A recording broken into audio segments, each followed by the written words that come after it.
बालेन फिरिङ्गी झापामा मरे मान्छेको नरिङ खुट्टे च्यापेर यति घटिया र घिनलाग्दो पनि हुँदो रहेछ राजनीति।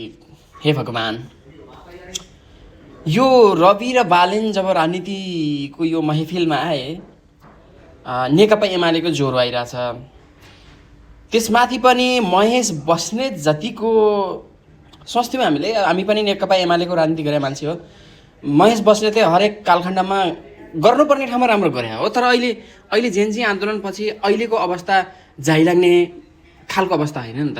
अहिले संयम भएर पार्टीलाई एक ढिक्का गराएर लैजाने बेलामा अराजकता फैलाउने, गुन्डागर्दी गर्ने, तथानाम गर्ने, नेपालमै जन्मेकै होइन जस्तो व्यवहार गर्ने। सुन्नुहोस् त यो भिडियो।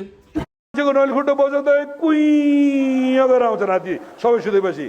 बालेन फिरिङ्गी झापामा मरे मान्छेको नरिङ खुट्टे च्यापेर टुई गर्दै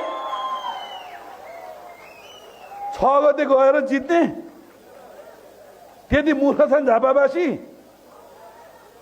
न साइनो, न सरकार, न माओली, न ज्वाइँ चेलो, न जन्मेको न हुर्केको। ए बालेन हिम्मत छ भने महोत्तरीमा लड। ए रवि हिम्मत छ भने भक्तपुर 1 नम्बर आऊ कि मनोहरकोट जन्म्या होइन मन।